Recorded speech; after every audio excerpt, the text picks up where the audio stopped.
Welcome to the West 7th Ford Road Federation's community discussion on journalism and social media. We recorded this meeting and we'll let our panelists do a brief introduction of themselves and their papers, and we'll get started. Thank you.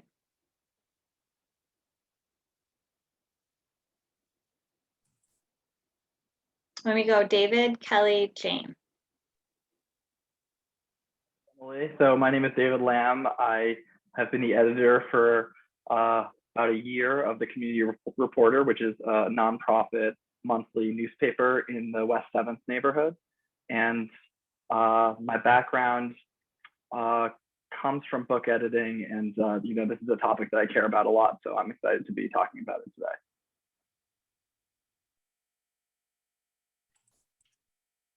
I'm Kelly Smith. I'm a news reporter at the Star Tribune. My beat currently is nonprofits and philanthropy, and I've been at the paper since 2010.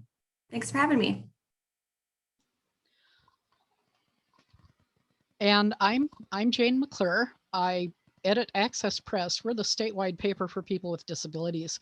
We're a nonprofit paper. We're 31 years old this year, and we're one of the only nonprofit multi-disability papers in the country.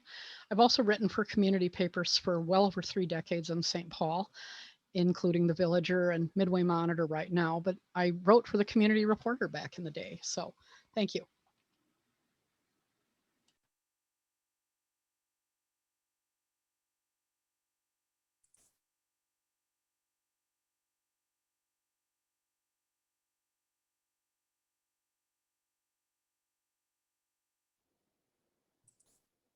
Emily, did you want us to start our presentations? Yeah, that would be great. And you should be able to share your screen. Great. So you should be able to see up on our screen here. So we just put together a quick slideshow. I'm not sure where Jim is, but hopefully he can jump in later. He covers St. Paul on our St. Paul team, which just launched a new newsletter recently, where you can get in your email inbox any St. Paul news.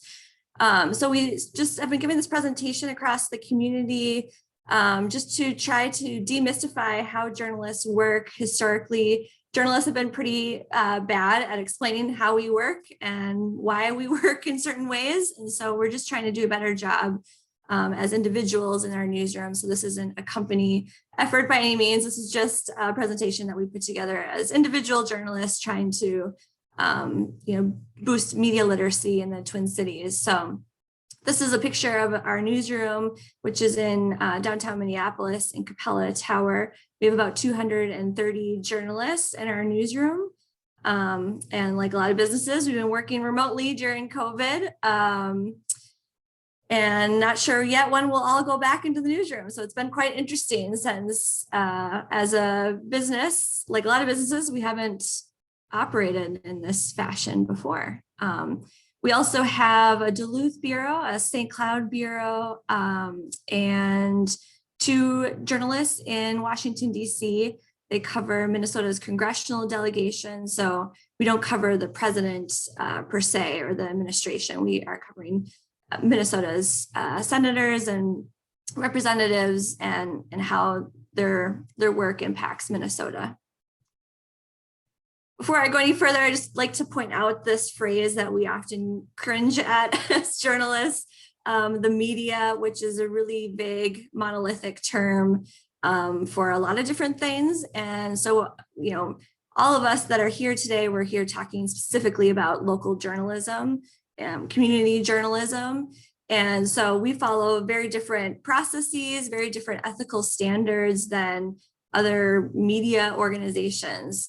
So just to give an example, if you follow travel blogs or if you follow Instagram influencers, they can post a picture of the hotel that they stayed at last night and get that for free because they posted about it. And they don't need to disclose that to you. Whereas at the Star Tribune, anytime that I write a travel article, I'm paying for all of that on my own. I'm not getting any special treatment in exchange for coverage. We also have a restaurant critic who reviews about 200 restaurants a year, or at least he did before COVID. And each of those meals we pay for. So we're not getting anything for free in exchange for our coverage. And these are a few of our notable front pages over the years. The one on the far left is our first issue in 1867. So we have a pretty long legacy here in Minnesota. People often ask us how the front page is decided each day. And obviously these are really historic front pages, so they're unusual, but on a typical front page, the paper usually has 5 stories and 4 are usually local Minnesota news. Our editors, so I'm a reporter, our editors do not include the reporters in these discussions, but they meet twice a day and decide what will be on the front page the next day. And they're looking for a mix of news that reflects Minnesota news. So, you know, it's not going to be all 5 political stories or all 5 crime stories or all 5 St. Paul stories. They want a mix of different news that reflects the state in that day. Here's a little explainer about the process. And of course, depending on what news organization you're talking about, if it's NPR or MinPost, or WCCO, they're all going to have, you know, somewhat similar processes, but different because they're not working in a print medium. But for us, we have reporters who are assigned specific beats, and those are specific topics to cover. So I work in our Metro section, which has about 50 reporters, I think, at last count. And so each of us are assigned a specific beat. It could be K-12 education, health, the environment. We have 2 reporters on the environment. Like I said, I cover nonprofits and philanthropy, previously covered Hennepin County government. And so that meant sitting through long county board meetings or city council meetings, and following the agencies that we cover to see if there's any news. So as reporters, we usually develop our own story ideas based off of our beats. We write the stories, turn it into our editor who line edits, then heads off to our copy desk where we have copy editors who go through and fact check again. We obviously want to make sure that all of our facts in each story is correct. So they're going to be checking all of our names to make sure the names are spelled correctly. If they can't find them in a database, they'll give me a call at 8:39 saying, are you sure you got this person's name spelled right? If not, go check your notes. They're going to be checking other key facts in the story to make sure that they're right.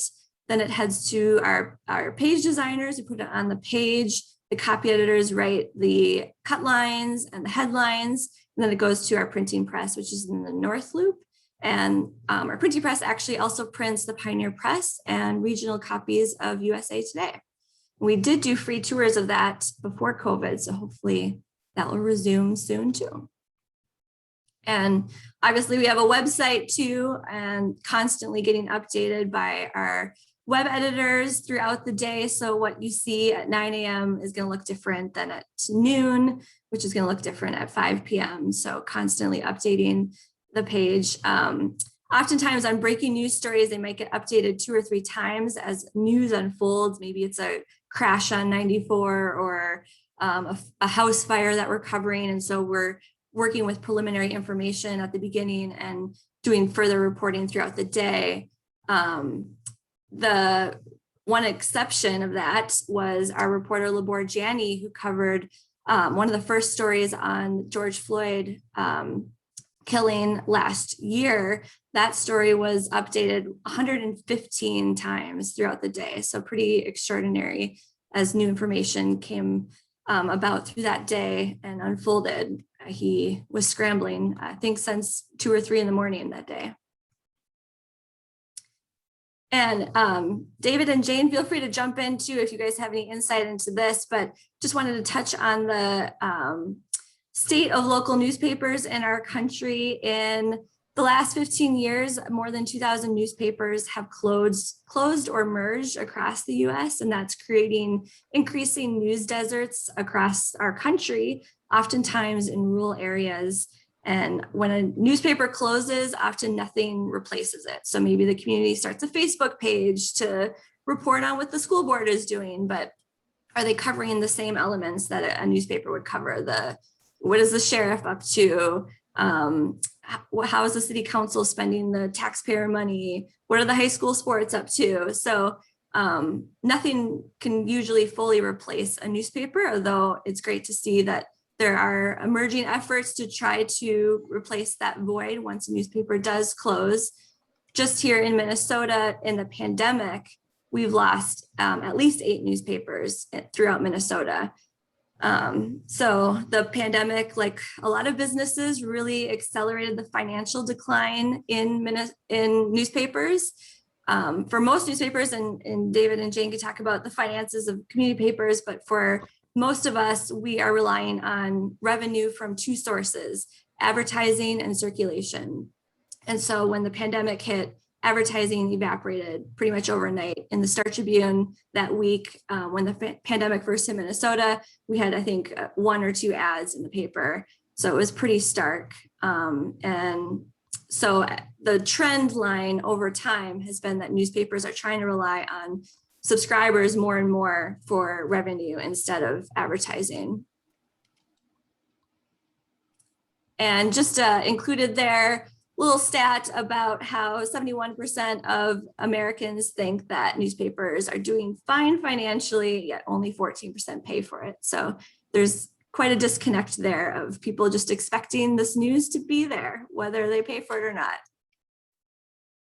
So like I said at the beginning, newspapers and any local news outlet, whether it's KARE 11 or the Pioneer Press or MinPost, we all follow the Society of Professional Journalists Code of Ethics. And so you can see there, and I included the link if you want to read more about it, but it includes standards like the fact that we have to act independently. So I mentioned earlier, we can't accept free things in exchange for our coverage. We have to disclose any conflicts of interest. So it's really important that as journalists, we're independent of any of the organizations that we're covering. This is the National Press Photographers Association Code of Ethics as well. So photos can't be, photoshopped, obviously, manipulated. Photos have to be capturing what is organically happening in the community, just like journalism, writing for me as a reporter. And so sometimes this comes into play, like when I cover nonprofits, and if I'm out writing about a new program or a new thing that a nonprofit is doing, and they say, well, we have nothing that we can photograph today. Can we have our staff just pretend like this program is going on and mimic it? And that might work for internal marketing brochures or that kind of thing, but it's not going to work for us because we're not going to stage a photo like that. It has to be something that would be happening for real. Organically and with us, whether we're there or not. And you can click through to see our full ethics and standards of the Star Tribune. Those are just a few of the ones that we list. So as I said, no gifts or special treatment. We have to stay independent. I can't participate in a political rally or a protest. I can't tweet my opinions about anything. And I have to disclose any conflicts of interest that I might have. So if there was a conflict of interest for a story, I would need to let my editor know that, and they would probably take me off that story. This comes up oftentimes in our sports section because the Star Tribune is owned by Glenn Taylor, and he also owns the Timberwolves and the Lynx. And so anytime we quote him in our sports section, we need to disclose that to our readers that he also owns the Star Tribune so they can be aware of that conflict. And anonymous sources, you might see that a lot more in the New York Times, the Washington Post, covering really high profile stories involving the president or, overseas wars. We really have a high bar for anonymous sources. So you'll see it used very sparingly in the Star Tribune and other local newspapers. Generally, we won't use an anonymous source unless there's no other way to tell the story and someone's life or job is at jeopardy. So oftentimes, we want to just confirm that in a different way because it really reduces the credibility of our reporting if we're relying too much on anonymous sources. And we have to correct any errors. So in our print edition, all of our corrections are printed on the second page. Online, we correct our errors right away, and we take them very seriously because, as a reporter, it's quite humiliating. Anytime you have correction, you want to get things right the first time, and we try to fact check as much as we can before a story has gone to publication to make sure that everything is correct. Hopefully most people know this, but just wanted to point out that the opinion section is completely separate from the news section. So we have a whole editorial board. They're pictured right there. They write the editorials that you can read in the editorial section that take stances on particular news items or stories. They select the letters to the editor that readers submit and the opinion columns. They, again, are totally independently operated and run from the newsroom. So I have no idea what is in tomorrow's op-ed section until I pick up the paper, just like everyone else.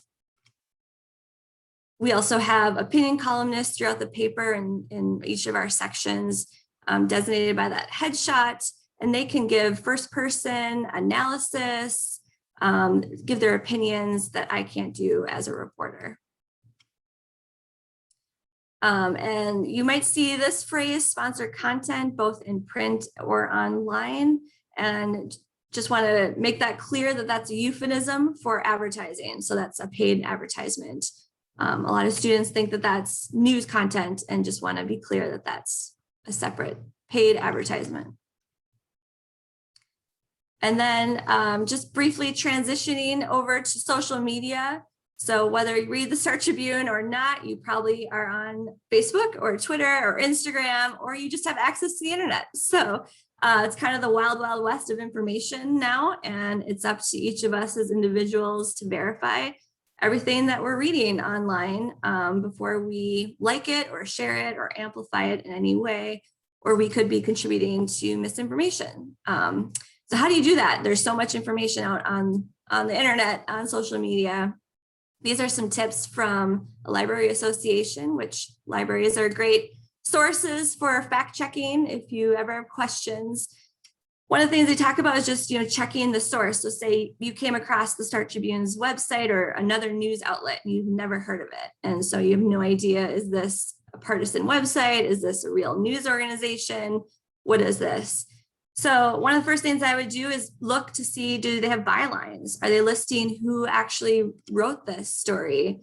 Do they have dates listed? A lot of times things can go viral months later, weeks later, years later for some political reason. And so it's important to know when the timing of when that story was written that you're reading.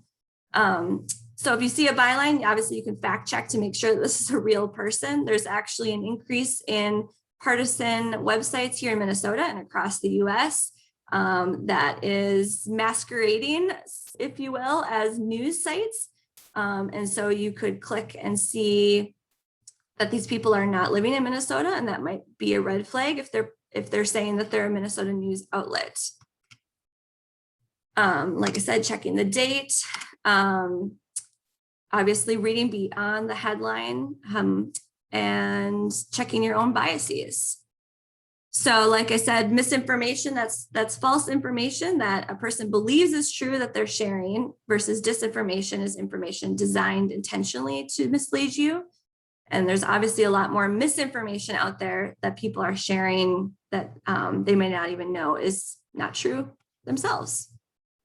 So this started at the beginning of 2020 when Australia had their massive fires. These are two posts from Instagram and Twitter, really dramatic images of the fire in Australia. Now, it looks like these people are just trying to spread the word that there's a really terrible natural disaster happening in Australia. It doesn't look like they're asking you to wire them money or do anything malicious. It seems like it's just sharing information. So are these true or not? Well, the couple red flags here. First, just scrolling through the comments and seeing that people are calling out as photos being photoshopped or fake. That could be a red flag. That doesn't necessarily mean that the photos are photoshopped, but the fact that people are saying that definitely is a red flag. In the second post, you can see in the I forget what you call that, but the little timestamp that they are tweeting this from Texas. So as journalists, we really want primary sources. We want people, you probably learned about that in school, primary versus secondary. You want people who were at the scene. If I'm covering, a car crash on 94, I want to talk to people who actually witnessed the crash, not someone who saw it on Facebook Live, right? So the fact that this person is tweeting from Texas is a red flag because they're not in Australia. How would they be sharing these photos? So you could reverse Google image these photos to see if they show up anywhere else. You could message the person and say, did you actually take these yourself, or are you just sharing them? Where's the original source? That's what you really want to try to get at. And if you did that, you would probably figure out that this one has been photoshopped. And the second one is a picture of a fire in Australia, but it's from 2013. So it's the wrong year, right place, wrong news event that they're trying to draw attention to. So again, these aren't malicious misinformation posts, but they are still spreading across social media and getting a lot of attention, and they're inaccurate. This happened at the start of the pandemic, all these cute pictures of animals coming out of the wild when humans were in lockdown that were going viral. And so National Geographic did a story about it and how so much misinformation was spreading. So these pictures of dolphins in the Venice canals were photographed, hundreds of miles away in a different port. There was a picture of swans in the Venice canals, and a woman in India had tweeted it out and it had gone viral. Turns out swans are always there. It's not unusual. That's the extra context needed.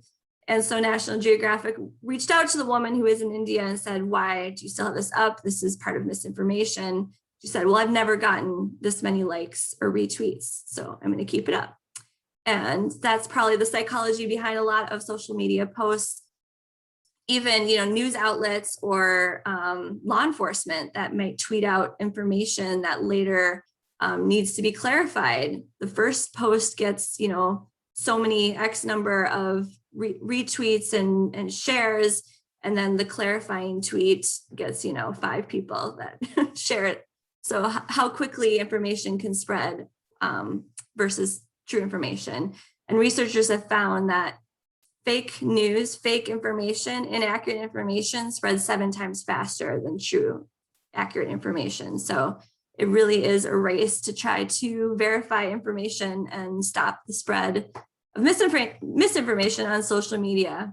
And this is just finally a shout out to the News Literacy Project, which is a national nonprofit. And their whole goal is to try to do all of this, which is teach people how to stop the spread of misinformation and how to be more news literate. So they have a quiz that you can take online to test your news literacy skills, and lots of tips like these about how to slow down and verify information before you share it. And with that, I will stop my presentation and go over to David. Kelly, let me just get my presentation up here.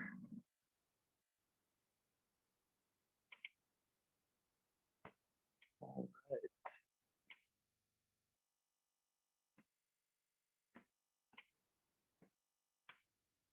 right. Okay, great. So yeah, some of this will be review. I guess I'll just start by saying I'm coming at this from a couple different perspectives. One perspective, it's certainly not as a big social media user as an individual, but through my work as a community reporter, investigating stories, I'm always trying to find sources, and I've always found social media to be a really useful way to find people who have information that I don't and get in touch with them. So I have been using it a lot that way over the past year. And then I've also been using or gotten sort of a different perspective on a book that I'm working on for a federal investigator that started a nonprofit that was one of the groups to expose the Russian propaganda campaign in 2016. So that's sort of given me a little bit of the bigger picture. And so I want to talk about, what we can all do as individuals, and then what we can do, the larger frameworks that are at work, because I also think that part of the problem is that we can all sort of behave well and do the right things individually in our social media use, but I don't think we're ultimately going to solve the problem until we also address the framework as a society. Yeah, some of these tips are great things that Kelly mentioned. So consider the source. I think the first rule that one of my bosses very early in my career, her mantra was always consider the source. And I like to extend that to really like the source's source, which maybe was what she meant. But you really want to get to the person who has firsthand information. You don't want to be dealing with hearsay or anything else. And so I think things that should be in the back of your mind when you're trying to find a source and when you're dealing with a source is, can they credibly have this information? How did they get this information? And then also, might they have a conflict, either one that they're disclosing or one that they are failing to disclose, which would be a little more difficult to identify, but something you should be thinking about. And it's not to say that if they have a conflict of interest, the information is automatically invalid. But I just think that if that's the case, I always want to find other people who don't have that conflict and ask them what they think about it. Another thing that you should have in the back of your mind is like, is this a suspicious account? Is this person who they say they are, or could it potentially be a bot or someone that's impersonating someone else? So some of these databases, there are a lot of databases that you can use online to help you answer those questions. Ones that I find really useful are white pages, where pretty much anyone who hasn't specifically asked to be delisted is going to have their address and their phone number on there. So that's a great way to just get in touch with people. I also will sometimes use Facebook and LinkedIn. Facebook, if someone is purporting to be a resident of the neighborhood or of the city, you can look at their profile. You can see, are they friends with others in the city who are, active on their account. Same with LinkedIn. If someone says they're an employee of a business, are they connected to other people at that company? Are they other people engaged with their account, their colleagues commenting on them? Those things would tend to, make me believe that this person is who they say they are. I also think regarding the third bullet, it's just always really useful if you are suspicious about something, or if you feel like maybe not all the information is there. I think it's always better to have a phone conversation or a meeting in person than it is to just, exist over email or over Twitter DMs or whatnot. And I think the reason for that is just because, as we sort of all have discovered, if we've told a lie when we're a kid or whenever, you end up having to back up that lie with these bigger and bigger lies. And so someone who is not being entirely truthful is going to tend to be reluctant to get into a venue like that where you can ask follow-up questions and really dig into things. A couple other useful resources are emergent.info, which is a website where you can go online and find out who was actually the first person that was sharing a claim or a term or a hashtag. And so, that's really useful because sometimes, especially as we saw with Russia's campaign, it can start with these bot accounts, and maybe the bot accounts are a little more obvious, but soon enough, regular people get duped and are sharing these things. And so, you don't want to just look at, who's the latest person to share it. You want to sort of go back in time and see where these rumors or where this information comes from. Journalism is another one that compares press releases and articles.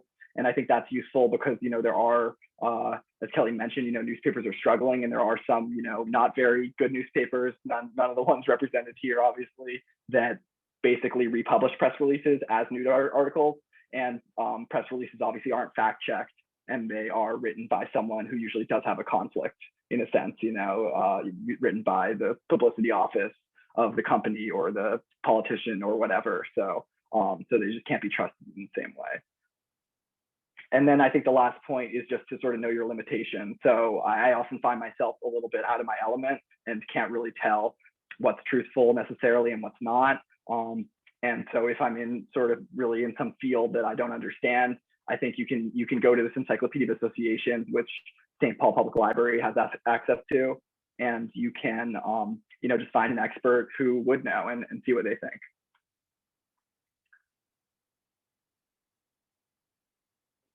Information, I think it's really important to recognize that it's not always obvious and it's not always necessarily what we think. So with regards to the Russia propaganda campaign in 2016, that's obviously just a topical example. And, I think we all famously know that they were trying to promote Trump's campaign, but that wasn't really the whole story. They were also trying to use wedge issues to divide Americans and trying to undermine faith in our democracy and in our processes. So it wasn't just, on the bottom. So here are 2 tweets that actually Twitter, after about a year later, discovered and identified as ones of thousands that came out of the Russia propaganda office. And so the bottom one is maybe the more obvious case. It's a criticism of George Soros. But then above, there's also this other person who's a bot posing as an American who is tweeting about police killing. So I think these 2 questions on the bottom are just things you want to always be asking yourself. Is there a misinformation campaign? And I think one of the ways to do that is to look at the pattern of who is sharing this. I think emergent.info is a useful tool to see who the first people are. You can also just search the terms and the hashtag and see if there's a pattern of suspicious accounts sharing a particular topic, then that might raise red flags. And the third one is sort of the subtlest bullet point, but if some sort of information or disinformation or misinformation would be valuable to people that we know are trafficking in propaganda, then that's not necessarily mean it's false, but that just, I think, should raise your antenna a little bit and think that this could potentially be something that you should investigate further. This is my favorite slide because I think this is like really what's important, what we can all do about it. So the first point is not to insult anyone, but this is actually a term, useful idiot, from Russian propaganda theory. And it describes someone who unwittingly spreads lies that support a propaganda initiative. And so I think that's sort of all of our worst nightmares. That's what we don't want to be when we're online. And I think the important things to do for that are, like I talked about in the last slide, validating sources, making sure you are getting to the actual source of the information and that they don't have a conflict or something like that. But also, I just think the best rule of thumb is to be patient. I think that if you are suspicious of something, just because a post on social media appeals to you, that doesn't mean you should share it. You should really figure out first, if you are suspicious of it, if it's not linking to a source that you trust, then you should probably investigate whether or not you think it's true, and then you can decide whether it's worth sharing with your followers. I think we should also always practice what we preach. So, the second point is just that we should link whenever we can to our sources when we're spreading information online, or we should, identify how we came by this information, how we know it to be true. I think another thing that everyone can do is just to support these institutions. As Kelly mentioned, a lot of community newspapers and a lot of newspapers generally are really struggling. And the best thing that you can do is just to subscribe and to donate. The last point is a little bit bigger picture, and I think that so Section 230 is part of it was a law passed by Congress in the 90s that was part of the Communications and Decency Act. And so this clause, Section 230, made internet platforms, which would be every social media company, Facebook, Twitter, YouTube, immune to lawsuits for defamation that stem from third-party content, which is user-based content, which is all of their content that's on those websites. And I think that's a really big problem for having accurate information in this country, because these websites are actually able to make billions of dollars advertising against this content, and they don't have any skin in the game. So actually the incentives are that they are better off having bad information, false information spreading online and facilitating that spread, and not taking it down, because even if they know it to be false, they can't be held liable for continuing to leave it up there, even if they're just doing that to pad their own bottom line. So I guess just to illustrate that, because I think that people need to understand that this immunity is incredibly broad. I could come off of this call and I could accuse another journalist of being biased and say that everything they've ever written is biased, and I could say that they're racist and that they're a Nazi, and they could not I could do this on my Twitter, and they could not sue Twitter for any of those claims, even if that became the most popular tweet of the year and Twitter was making millions of dollars on the ads. And even if that journalist was able to demonstrate to Twitter that those claims were completely false, and Twitter consciously decided to leave it up anyway, even though they knew and believed it was false, they're still not liable. Yeah, I just think that's something that we need to figure out. And I mean, and also notably, that's not the case for news sources, because so if I publish those lies in the community reporter, because that wouldn't be third-party content, we would not be protected by Section 230. We could and probably would get sued for defamation, and we would get put out of business. And I guess I guess the last point on this topic is that you might say, you might think to yourself, well, is this really a problem? Couldn't this journalist that I defamed just sue me as an individual? But in practice, that really doesn't work. And the reason is because, well, it's a few reasons. I guess first is that a lot of people, even people with sizable social media followings who can do a lot of damage with falsehoods, don't have the money to make it worthwhile. And part of that is that it's going to cost a lot of money to do that. And part of the problem there is that a lot of people use nicknames or first names or fake names on their social media accounts. So even just to serve the lawsuit, because you can't serve a lawsuit to a Twitter account, you have to serve it to an actual person. So even just to serve it, you're going to have to spend thousands of dollars having lawyers compel Twitter to reveal who the IP address of that account. And then you're going to have to in turn compel the internet, the internet companies, the ISPs, to reveal who that IP address is tied to. And that would just be the beginning of it, just to serve the lawsuit. Of course, the other problem with this is that if I were abroad, I weren't a US citizen. For instance, I work in Russia's propaganda office called the Internet Research Agency, weirdly. There would be no way of suing that person because the laws wouldn't apply. So they could have these campaigns and continue to spread lies. And there's actually nothing that anyone who's being defamed could do. If Section 230 didn't exist, of course, they could sue Twitter or Facebook or these platforms, which are American companies that would be facilitating this false information. But because of this law, they're actually just out of luck.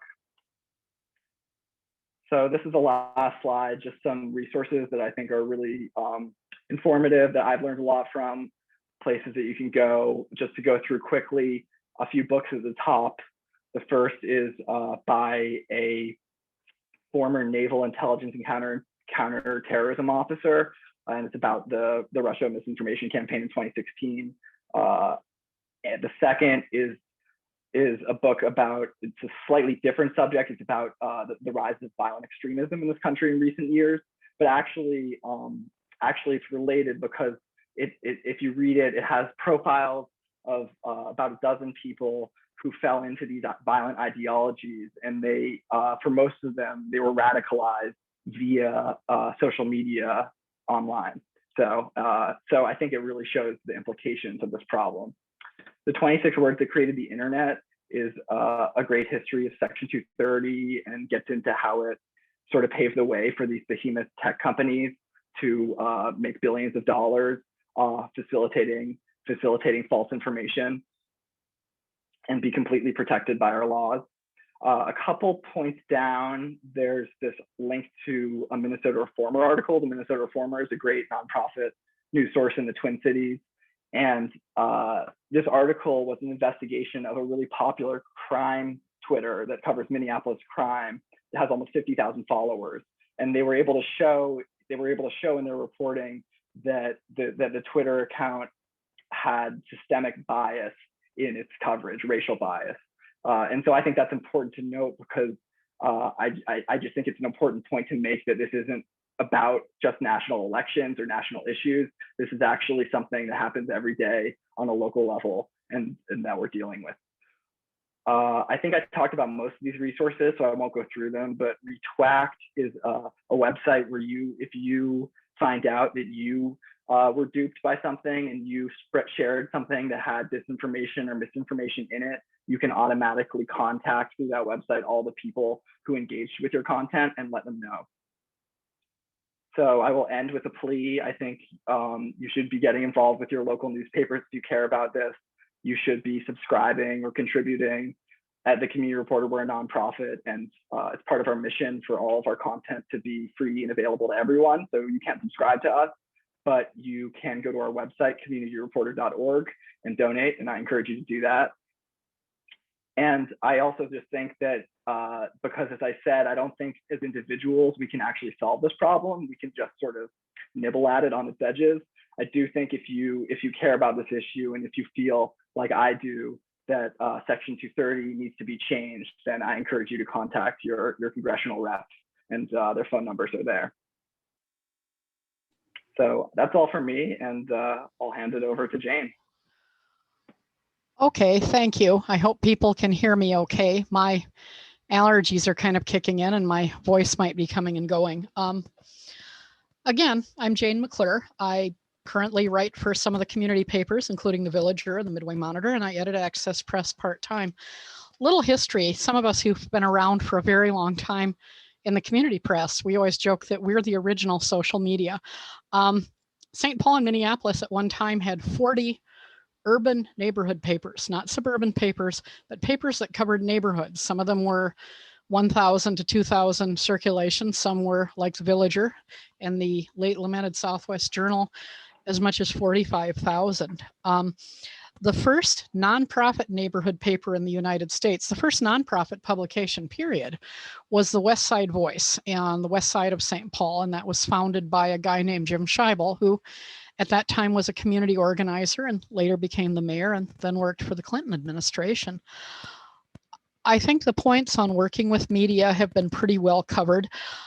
I've been doing this since I was 12. I got my 50-year journalism award from the State Newspaper Association earlier this year. Had a lot of good editors when I was younger. And I had one who always said, if your mother says she loves you, check it out. And that's always been kind of my theory. And I think that's a good theory to carry over to social media too. We at the community level do a lot, the same level of checking, finding out if people are real, finding out if they actually live where they live. In the case of Access Press, and this is really tricky because people have to self-disclose. We sometimes have people who maybe will claim to have a disability and they really don't. And for whatever reason, I don't know, maybe they like the attention. You know, we've had a few people like that over the years who want to be the community spokesperson. And given the range of disabilities and the different issues, that's really hard to do. But we do the same level of verification. We do the same code. We have the same code of ethics. I thought I'd talk a little bit about social media. I have to laugh. The Villager was probably the last newspaper on the planet to go online, and I was the last writer to sign my writer's agreement to allow us to go online, because I just, you know, we're hyper local, and I had real mixed feelings about whether, you know, going online. I mean, if you live in Zimbabwe, do you really want to read about Ford site zoning? But we did it. We're there. And it's really, you know, with social media and newspapers using it, we use it a lot at the Villager. We use it a lot at Access Press and at the Midway Monitor. And we like it, but we really have to be careful, especially with Access Press, where I have a direct role in the social media posts. We can't really have, again, we're a nonprofit. And as David knows, nonprofit publications have a very strict requirement to be politically nonpartisan. And if you get a guy at the IRS with a bad hair or a no hair day, he can interpret that in such a way that you will lose your nonprofit status. And with community papers, we're not easy to regulate as standalone publications. And once you lose your nonprofit status, you don't get it back. So we're very careful about that. We've had people try to post things, and we're real careful about what goes on our page. We're very careful about comments in the disability world, because I've got readers with developmental disabilities, and you know, you have to be careful about words and, you know, how you say things. And so that's one issue. I would say it's real easy for things to spiral out of control on social media. And when you're following an issue, you really have to watch it with a watchful eye. I'll have my editors at the Villager say, oh, is this a big issue? And I'm like, guys, yeah, there's 50 posts, but 3 people are posting it. And I checked with the city and yada, yada, not germane. I often joke that I could spend my day on social media, explaining here's how city process works. But, nobody wants to believe that because they want to believe, what they believe. And B, maybe it's easier to be incendiary. There was a recent article about District 6 and North End Neighborhood Organization in the North End neighborhood, and people getting into a big social media fight that resulted in litigation. I worry that we're going to have more of that. It wouldn't surprise me, though. Another editor I worked for always refers to as keyboard courage. And I think that's what a lot of social media is about. And you really have to weigh that.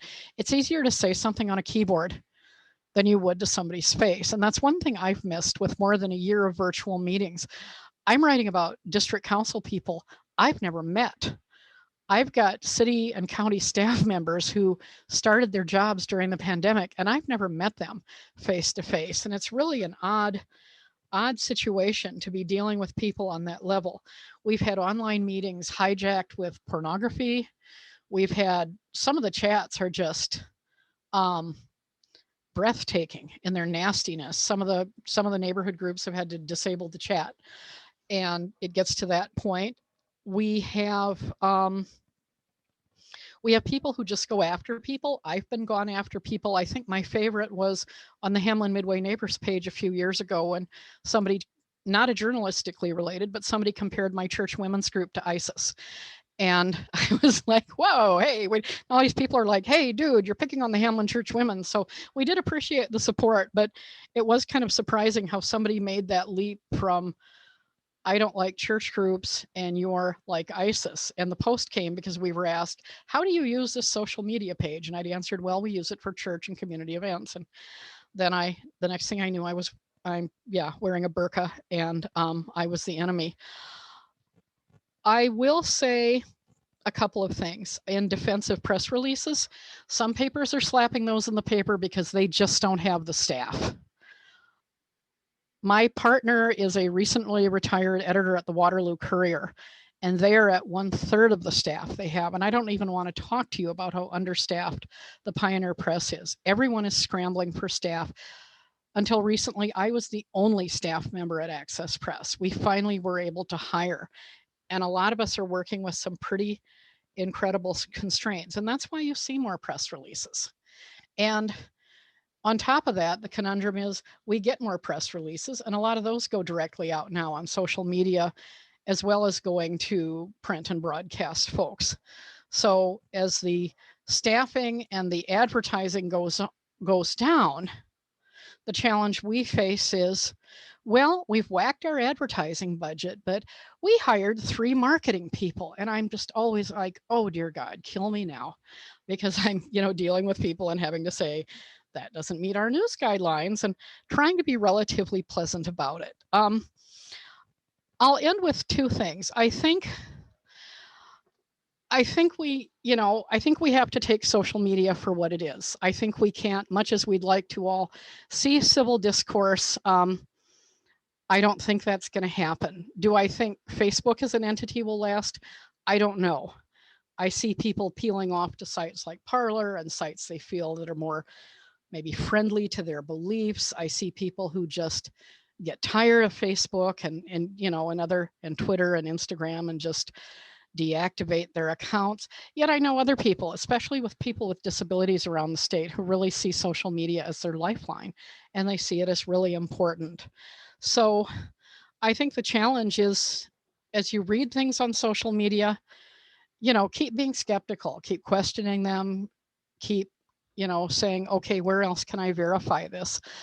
I live in Matt Groveland. Yesterday, we had a shooting 6 blocks from my house. And if I had gone with every single story I saw online about the shooting, which unfortunately was fatal, I would have read 20 stories. And so I was checking and finally got information from the police and got a pretty good idea of what happened. But it was kind of an anxious few hours for those of us who live in the neighborhood. But again, keep being skeptical, question what you see on social media. you know, ask yourself if it's worth picking the battle. I was just saying before the meeting that I'm not having a class reunion this year because opinions are so divided, and a lot of it is social media. And if your mother says she loves you, check it out. Thank you. Thank you, everyone. We are, or does Jim want to say anything before we end the recording?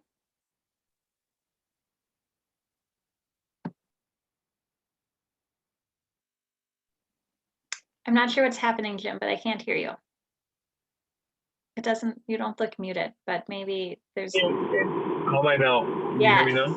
Better. Sorry about that. I'm sorry about coming so late to the meeting. I was actually working on a story. So, no, I don't think I have anything. Everyone, David and Jane were great. Sorry, Kelly, I didn't hear your presentation. But I think, just to reiterate, I think what Jane said, the problem with social media is that I think two problems, right? They don't vet the information before they post it.